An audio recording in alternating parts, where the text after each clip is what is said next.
First off, I think people come in with stomach issues saying, hey, I have an H. pylori issue and that's it. So I think one, you have the right to have more than one infection or a gut imbalances happening at the same time.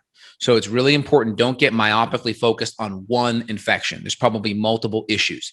You could have H. pylori. You could have some level of bacterial overgrowth that involve other types of infections like Klebsiella or Pseudomonas or Citrobacter. You could have a fungal overgrowth. You could have a parasite infection as well. So all those things could be present. And also, you're probably going to have a lot of dyspepsia where you're having bloating, nausea, indigestion because you're not breaking down your foods adequately. So you're going to need to follow my 6 R's, right? Removing the bad foods. And again, that could be different for everyone. Some people that could be a paleo template. Others, it could be an autoimmune. It could be a low FODMAP template as well. It could be a low histamine. It could be a GAPS or SCD template. So there's different templates we're going to plug in depending on how sick or how chronic this issue is. And then number two, we're working on enzymes and acids to really work on digesting things better. And again, acids tend to be antimicrobial. Also, bile acids, which are produced by your gallbladder, are also antimicrobial. So if you have biliary insufficiency, you're not breaking down your fats, inadequate levels of bile salts will create a more hospitable environment for bad bugs to grow. So that's the second R, replace enzymes, acids, bile salts. Third R, repairing the gut lining and supporting the adrenals and the hormones, because the adrenals help really provide a good anti-inflammatory environment. So if you have imbalances in your cortisol function, you may have a lot of inflammation that's not being managed by your adrenals. And then, of course, on the repair side, you kind of hit it earlier. Some of the repair nutrients that we're going to use may be glycine, could be L-glutamine, it could be zinc. Zinc is very helpful. A lot of studies showing that to be very helpful with gut permeability.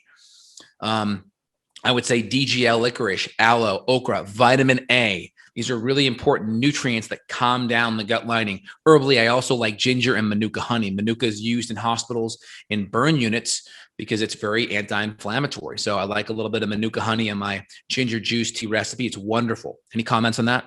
Yeah, that's delicious. I'm a huge fan too. And the good news is, depending on what's going on, you could start soothing the gut a bit early. So as you mentioned, there is kind of an order of operations, but depending on the case, if someone's in real bad shape, we may come in with some of those soothing nutrients early. Let's talk about probiotics too, because this is a confusing one for a lot of people. They just hear online, a podcast, a blog, a website, they'll hear probiotics. They think it's time to just throw it in. And a lot of people have a bad reaction to that. And I think we actually did a whole podcast on this, like when and why probiotics may make you feel worse. But why don't you give us just some spark notes on that? When and why and how do we integrate probiotics into these?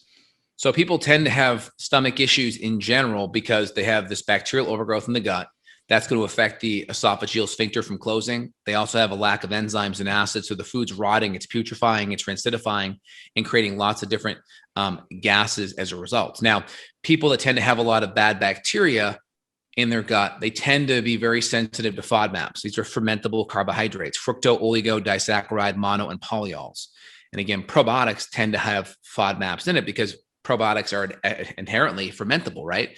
Fermentation breeds bacteria, good bacteria growth. They can also breed bad bacteria growth, right? And so if you're consuming a lot of probiotics and you have a lot of bad bugs, it could really create a feeding frenzy, just like throwing chum in the water. When there's sharks around, it creates a feeding frenzy. If you go to your local lake, if I go down to Lake Austin and start chumming the water, right? Well, there's no sharks down there. So you're not going to see any sharks coming, right? And so think of probiotics and a lot of fermentables. They may be reasonably good and healthy for you, but if you have sharks in that water and you chum the water, you just create a feeding frenzy.